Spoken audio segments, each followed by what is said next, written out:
Vida, como já anunciamos, o que é vida? Vida é um estado de incessante atividade funcional ordenada. E alguns confundem existência com vida. Logicamente que nós, ao olharmos para a palavra de Deus, nós vamos ver um nível mais alto de vida na existência.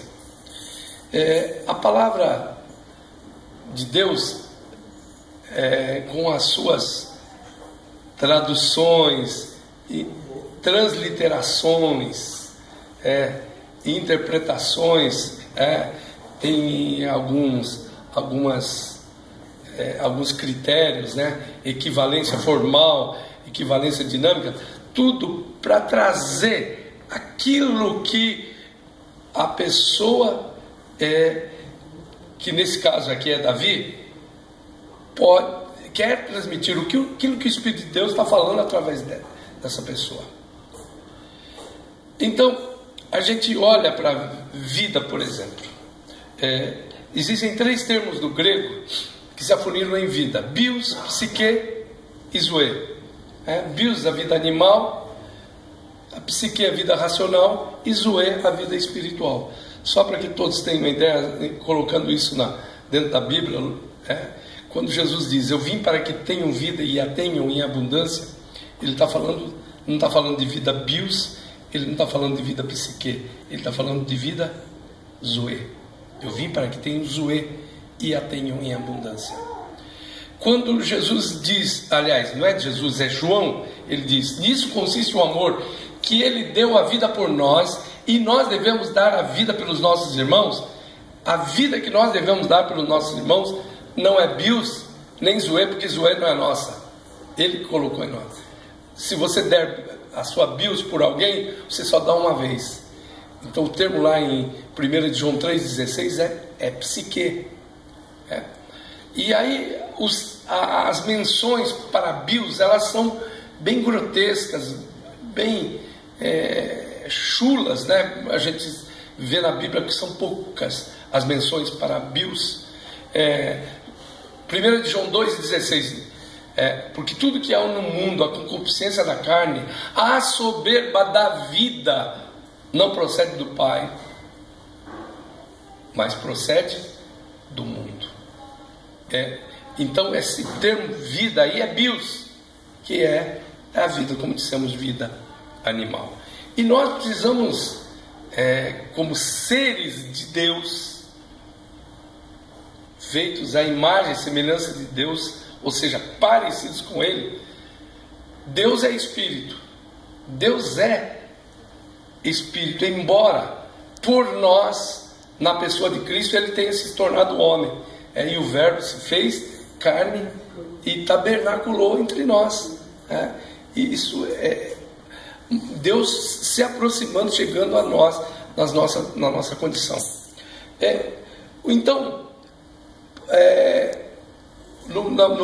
em 1 João, veja bem, eu vejo algumas pessoas, inclusive os ateus, tentando se desvencilhar, falou: não tenho nada a ver com Deus, Deus não tem nada a ver comigo, mas eles estão, não sei se dolosamente, ou não, promovendo assim uma afirmação tão em verdade, porque a vida está em Deus. A gente não pode esquecer quando Jesus foi tentado lá no deserto, e aí Satanás tentou Jesus. Ele achou que o ponto vulnerável de Jesus estava na sua bios, estava no seu corpo, e ele, com 40 dias sem comer, ele disse: olha, se tu és Cristo, manda que essas pedras se transformem em pães. E Jesus fala um negócio assim muito bonito: nem só de pão. Isso ele já estava confirmando aquilo que fora escrito, né, por Moisés lá no Deuteronômio. Nem só de pão vive o homem, mas de toda a palavra que sai da boca de Deus. Olha, vejam bem, só para nós entendermos o quanto nós dependemos de Deus, o quanto inclusive esses ateus dependem de Deus. No princípio era o verbo, e o verbo estava com Deus, e o verbo era Deus. Ele estava no princípio com Deus. Todas as coisas foram feitas por intermédio dele, e sem ele nada do que foi feito se fez. A vida estava nele, e a vida era a luz dos homens. A luz resplandece nas trevas, e as trevas não prevaleceram contra ela. Então, às vezes a gente imagina, né? Tem uma brincadeira, né? Que o camarada falou, sou ateu graças a Deus. E às vezes a gente entra por um caminho, às vezes de rebeldia, a gente quer entrar numa dividida com Deus, mas não adianta, a gente está dependendo de Deus para viver. E Paulo, ele vai discursar lá na capital da filosofia, Atenas, e lá eles tinham feito diversos, uma espécie de, aquilo que a gente tem por aqui, coretos, né? Que eram altares aos deuses da mitologia grega. E eles tiveram cuidado de colocar lá, um altar, né? Um coreto desse. Por que é um coreto? É um lugar onde os filósofos, os sábios, os poetas discursavam. E eles colocaram lá, ao Deus desconhecido. Aí Paulo falou, agora sim, agora estou em casa, esse aqui é o meu lugar. Falou para eles, esse é o verdadeiro Deus, e que a todos dá vida. Ele diz para aqueles sábios, ele diz para aqueles filósofos e poetas, ele diz, porque nele vivemos, nos movemos e existimos. O viver que Paulo fala está muito ligado a bios, se mover. Quando ele diz nos movemos, está muito ligado à psique, e existir está ligada a um nível mais alto de vida, que é Zoe. Só para nós lembrarmos,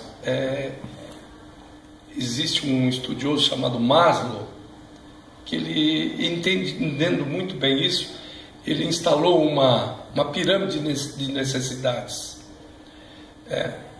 O nível mais baixo, as necessidades casuais, que são as necessidades basicamente do corpo. Um pouquinho acima, as necessidades críticas, que são as necessidades da alma. E no ponto mais alto da pirâmide, as necessidades cruciais, necessidades do espírito, aquelas necessidades que são satisfeitas apenas, atendidas apenas em Deus. Nele vivemos, nos movemos e existimos. A gente lê um salmo como esse, Salmo 139, eu tenho falado assim algumas vezes, não é esse o caso de hoje, né? Que o Salmo 139, ele é uma vacina contra o aborto. O Salmo 139 é uma vacina contra o aborto. O Salmo 139 é uma vacina contra a rejeição, o sentimento de rejeição. E o Salmo 139 é uma vacina contra a cegueira vocacional. Então, nesse salmo, Deus, ele se pronuncia, como diz o autor da carta aos Hebreus, havendo Deus falado muitas vezes e de diversas maneiras. Então, através de Davi, Deus está dizendo assim, logicamente, que Davi, ele era um profeta, mas não era um profeta do rancho de profetas, da escola de profetas, mas ele era um profeta que profetizava segundo o coração de Deus, sintonizado no coração de Deus. E nele, logicamente que ele faz o seu pronunciamento, mas nos dá o ensejo de entendermos Deus falando: eu te sondo e te conheço. Eu sei quando tu te assentas e quando tu te levantas. De longe penetro os teus pensamentos. Esquadrinho o teu andar, o teu deitar, e conheço todos os teus caminhos. Ainda a palavra não te chegou à língua, e eu, o Senhor, já a conheço toda. Eu te cerco por trás e por diante, e sobre ti ponho a minha mão. Tal conhecimento é maravilhoso demais para ti, é sobremodo elevado, tu não o podes atingir. Para onde te ausentarás do meu espírito? Para onde fugirás da minha face? Se subires ao céu, lá estarei. Se fizeres a tua cama no mais profundo abismo, lá estarei também. Se tu tomares as asas da alva e te deteres nos confins dos mares, ainda lá a minha mão haverá de te guiar, e a minha destra te susterá. E assim por diante. Deus vai se revelando. O que nós estamos trabalhando hoje? O que o Espírito de Deus quer trabalhar em nós nessa noite? Celebrar a vida. E essa vida não vem de nenhum ser humano, por melhor que seja. A gente conhece aqui o planejamento da vida, o próprio Deus dizendo o seguinte: antes de um espermatozoide fecundar um óvulo, já existia, tu já estavas nos meus planos. E ele diz isso para Jeremias, confirma isso: antes que fosses concebido, antes que viesses ao ventre da tua mãe, te gerei, e as nações te dei por profeta. Então por que, queridos e queridas, a gente fica inseguro de um determinado momento? A gente acha que nós somos uma ideia assim, daquela que a gente faz e rabisca, passa borracha em cima, rasga. A gente acha que a gente foi feito com esse tipo de cuidado de Deus. Existe um projeto, né? Quando a gente fala, inclusive, nessa questão da rejeição, muitas vezes as pessoas, elas se sentem rejeitadas realmente, mas não pode de maneira alguma se sentirem rejeitadas por Deus. Às vezes a gente é obrigado a trabalhar com algumas pessoas no sentido de que elas nasceram fora do tempo. Às vezes, olha, eu atrapalhei os projetos dos meus pais, eu vim fora de hora, vim antes da hora, isso atrapalhou toda a vida do meu pai, da minha mãe. Falou: não, querido, de maneira alguma. Olha o Salmo 139, você veio no tempo de Deus, porque de Deus está, porque em Deus está a vida, como diz o texto lá que nós lemos lá em 1 de João: nele estava a vida, e a vida era a luz dos homens. Então eu não posso de maneira alguma crer. Lógico que meus pais foram espetaculares, fazendo uma conexão com o Salmo 127, Deus olhou e viu Maria e José, José e Maria como confiáveis para encaminhar o Zezinho para o centro da vontade dele. Como a gente olha no Salmo 127, né? Os filhos são herança do Senhor, e o fruto do ventre do seu galardão. Como flechas na mão do valente, assim são os filhos da mocidade. Bem-aventurado o homem que enche deles a sua aljava. Não serão confundidos quando falarem com seus inimigos à porta. Então a ideia é de que a aljava recebe as flechas, e a responsabilidade do pai, e a gente tem que entender na condição de pai, que nós temos essa responsabilidade, pegar a flecha, colocar no arco e acertar no alvo de Deus. Mas a gente tem que entender que antes do nosso pai, que antes como disse, da fecundação, nós já estávamos no projeto de Deus. Antes que fosses concebido, antes que viesses ao ventre da tua mãe, te conheci, e as nações te dei por profeta. Isso tem que ser muito maior, queridos, do que os problemas que acontecem conosco. Eu estava conversando agora há pouco com a diaconisa Márcia. Eu conheci uma menina, era uma médica renomada em Recife, e a mãe dela veio, era esposa de um dos maiores engenheiros da Chesp, morando lá em Paulo Afonso, e ela veio me cobrar: pastor, por que a nossa filha nos rejeita? Eu falei para eles assim, eu virei os olhos e falei: lógico, porque vocês rejeitaram ela até os 3 meses e meio. Falou: verdade, esse Deus que está na sua boca é verdadeiro, é verdade mesmo. Mas a partir dos 3 meses e meio, nós passamos a desejar intensamente que ela viesse. Mas com os 3 meses e meio vocês marcaram ela, deixaram ela marcada. E aí agora o que está acontecendo? Ela é uma médica renomada, nós compramos um apartamento para ela. Ela tem um quarto, não deixa ninguém entrar no quarto do apartamento. E o quarto está cheio de fetos, e ela conversa com os fetos. Eu falei: ela está conversando com os fetos como se estivesse conversando com ela mesma. Ela vê nesses fetos aquilo que foi rejeitado. Agora eu falei: eu preciso conversar com essa menina e dizer para ela que antes de tudo isso existia um plano de Deus. O plano de Deus para mim é muito antes de uma conjunção carnal entre meu pai e minha mãe.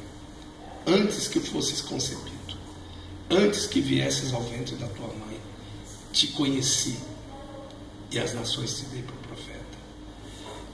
Então, os problemas que nós criamos no pós-parto são realmente a ausência de sabedoria, de conhecimento, inclusive da palavra.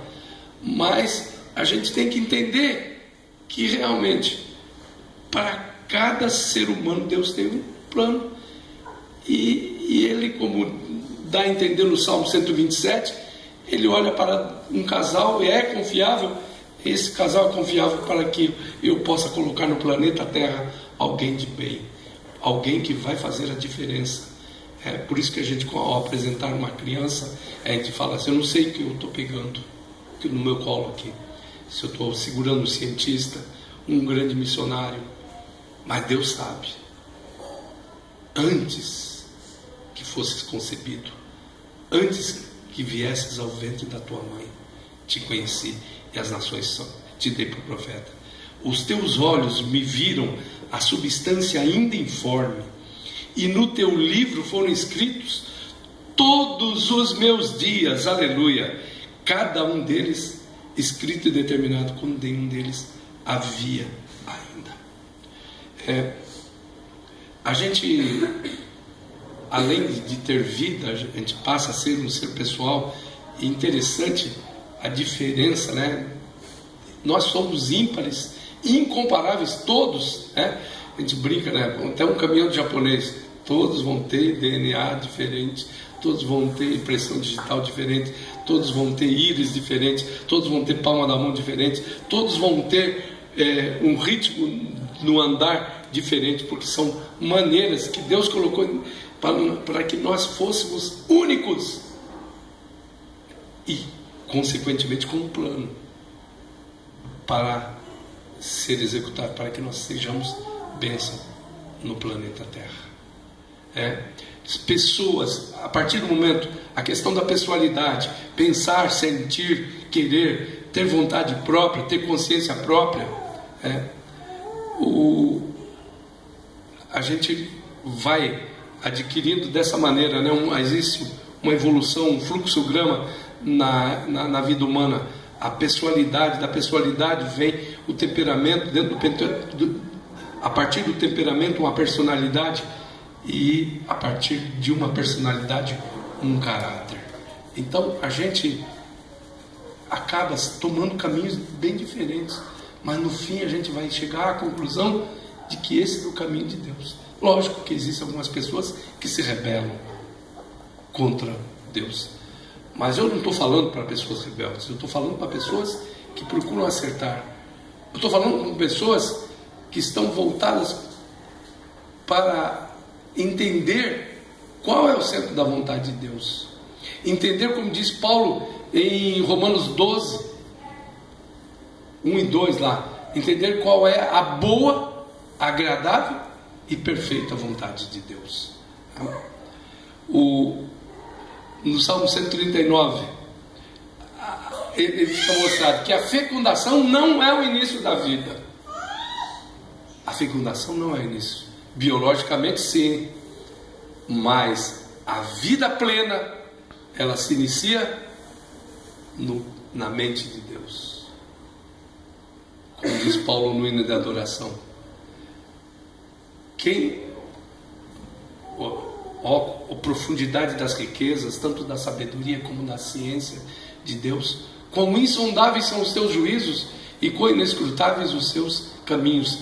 Porque quem compreendeu o intento do Senhor, ou quem foi o seu conselheiro, ou quem lhe deu primeiro a ele para que ele seja recompensado? Porque dele, por ele, para ele são todas as coisas. Glória, pois, eternamente a ele. Amém.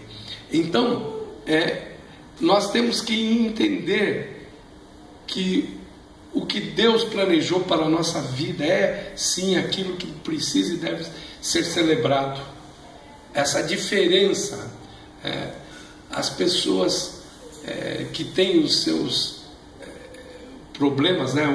Essa semana, né, o mundo aí do futebol ficou com um questionamento forte aí, questão de racismo que aconteceu lá em Porto Alegre, de uma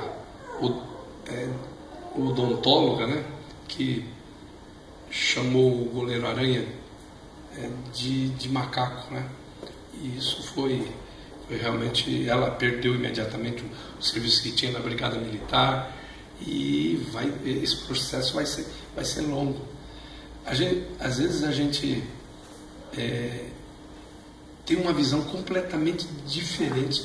A gente valoriza muito a BIOS. Eu não sou branco, aliás, não existe branco originalmente, existe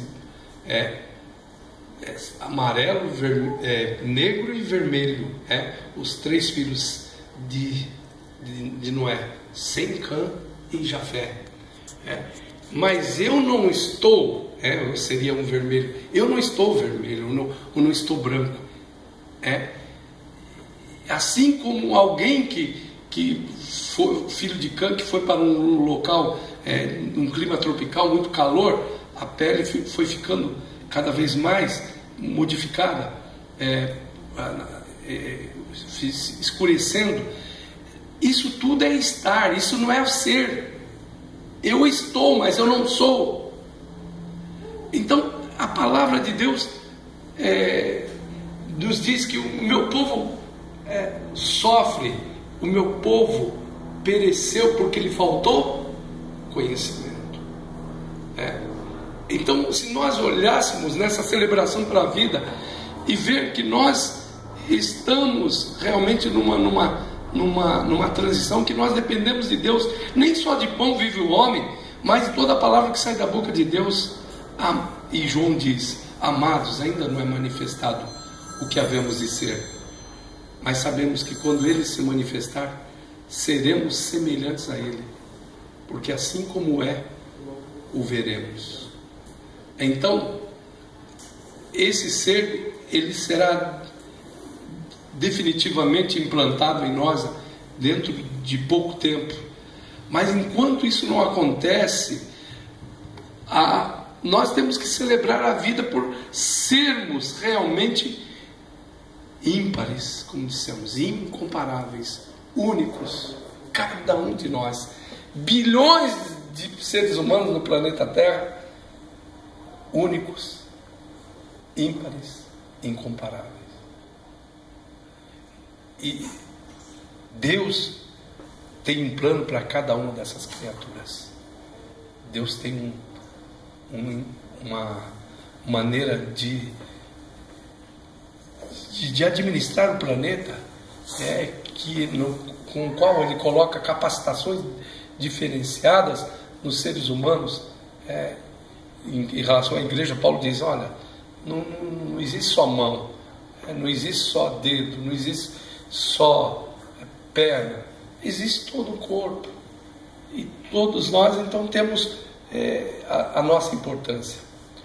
Eu me lembro de que algumas vezes pessoas vieram para o gabinete pastoral com a autoestima lá embaixo. Por quê? Porque faziam comparações. Nessa celebração pela vida, você tem que definitivamente assumir que você é único. Nós acabamos perdendo tempo quando nós estamos nos comparando às pessoas. Eu sei que, por exemplo, isso é meio difícil de ser explicado para as mulheres, para as varoas, até porque elas se vestem pensando mais nas mulheres do que nos próprios homens. Mas eu estou falando em termos plenos de vida.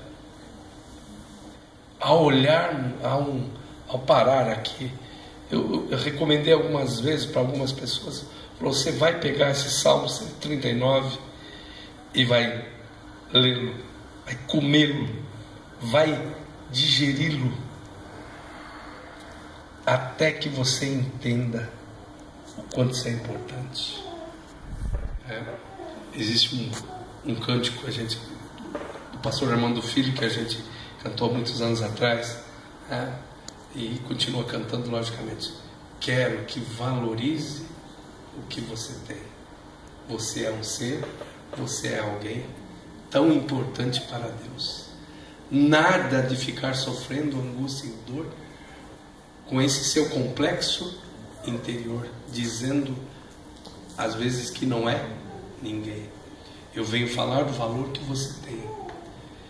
Então nós temos que olhar cada vez que o inimigo vier tentar dizer assim, você é um fracassado.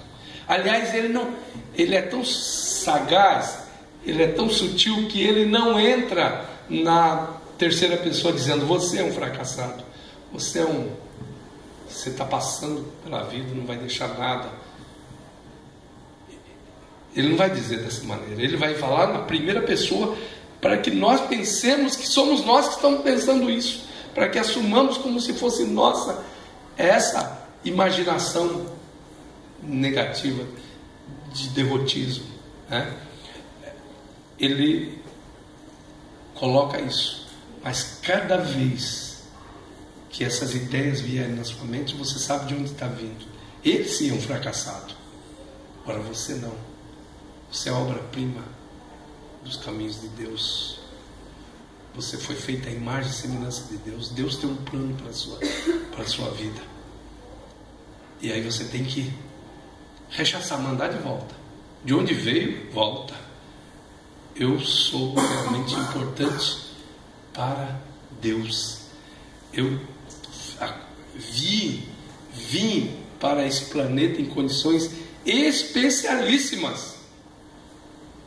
Eu vim para o lugar certo, para a pessoa certa, ainda que muita gente imagine de maneira contrária. Eu sou importante para Deus. Enfim, queridos e queridas, o Espírito de Deus está convidando você para celebrar a vida nessa noite, dizer assim, muito obrigado, Senhor. Muito obrigado, Senhor, para essa distinção. Obrigado, Senhor, por eu ser assim, tão bem encaminhado na vida. E a gente fica assim admirado com o cuidado que Deus vai ter com essa criatura. Ainda que eu ande pelo vale da sombra da morte, não temo mal algum, porque tu estás comigo. Vamos nos colocar em pé?